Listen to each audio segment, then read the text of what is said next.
Welcome back to the NARCh Media Center here at the 2015 West Coast NARCh Finals. Jeremy Ellis joined now with Matthias Rottcher of the Namibia Sidewinders. You couldn't be called world's greatest roller hockey without teams from all over the world.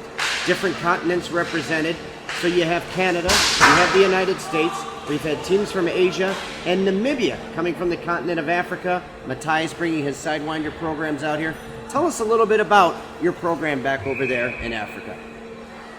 Well, firstly, we're very isolated back home. In Namibia, we're a small country, and geographic size is very large, but we've only got 2.5 million people living there.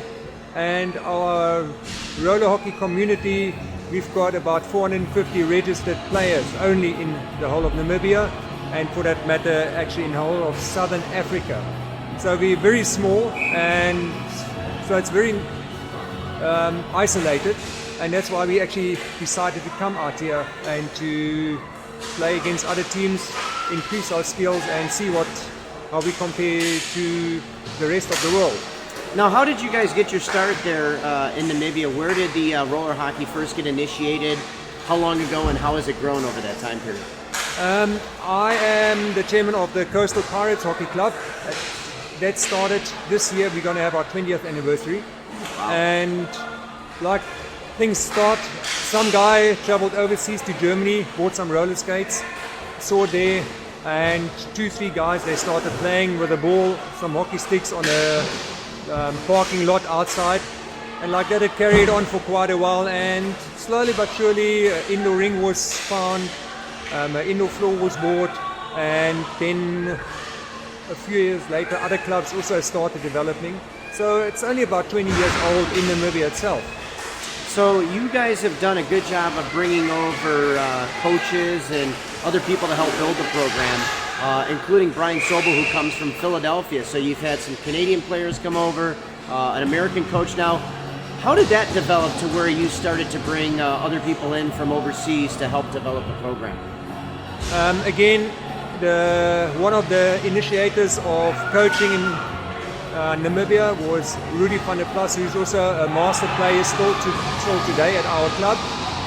He coached initially the first couple of teams, and then with trying to get better, of course we haven't got coaches there, so we didn't know how to, and then we actually got coaches in from, like you said, Canada, USA, and then one of the coaches who we got in was Dave Hammond. Okay. And Dave Hammond actually ended up staying with us in our house for about 2.5 years when my kids were 8 and 5 years old. And that's how also the NARCh initiative was initiated through Dave, when he said, okay guys, how about going overseas and going to NARCh? And that was 5 years ago, when my son was playing with the San Diego Rockets up in San Jose. Okay. So you've come to NARCh before, this time a little bit easier down here in Southern California for you guys to come back. In a place like this, it's almost like a vacation for the teams and the players. You've mentioned that you've been to SeaWorld and some other things here in California. How big of a deal is it for the teams and the kids to come over and to make it just a trip besides the hockey as well? Well, first of all, it's a very far way to travel. Travel time is about 40 to 50 hours. Wow.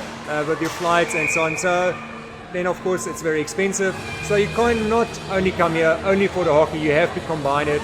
And lots of those kids haven't been to other places overseas. So you have to combine it and do the touristy things. See SeaWorld, go to roller coaster parks and so on, which we also again don't have back home. So you had the teams out here. You guys had some success as well, including your kids that were playing on the Sidewinders. I had a chance to meet them during the skills competitions. But you guys have some hardware to take back with you over to Africa, don't you? Yeah, it made our travels a bit more interesting, having to go home with 2 cups. We thought that we can actually have a chance of winning the silver in the squirt competition, or winning the gold in the silver division. But of course one never knows how it turns out. And then the Atom players, they really surprised us. I mean, we've got 2 quite good players and a third who's also relatively good, but the rest are haven't played for very long, so we're actually very happy with having won at Adams in the gold division as well. So you talked about the logistics of getting a couple cups back. What's the plan to get those big trophies back onto the planes and back over to Africa?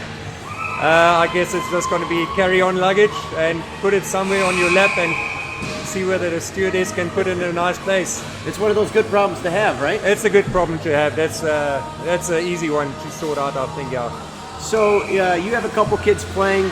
What's kind of the future for them being here at NARCh, growing in the sport of hockey? Is it something that they really want to continue with and come back to future NARChes as well? I really think, yes, it is something to work at. What we do back home, in the N9 Association, we do send teams to world championships and so on, but those are usually the open players, the over 18s, around about there. So for the younger kids, there isn't really any international experience which they can get, and that's why NARCh was there. And I think even if my kids grow older, or that they hopefully can make it into the national team of Namibia and we'll go to Worlds with them, some of the younger kids will then definitely carry on with the NARCh program, I would say. We did it 2 years ago, we were in Toronto, 2 years before again in Florida. So we're not doing it on a yearly basis, but also the kids bring back a lot of experience, talk to the other kids, tell them, when we got here, I think one of our saving graces was that we played a PV division before we played the squirt division. So all the squirt players played up into the PV, and then they actually saw the feistiness, the fast pace of the game being played here compared to home. So I think that was also very good for the game and of our kids just to get used to the pace. Otherwise, we might have not done as good as we actually did in the squirt division. So one last question for Matthias here.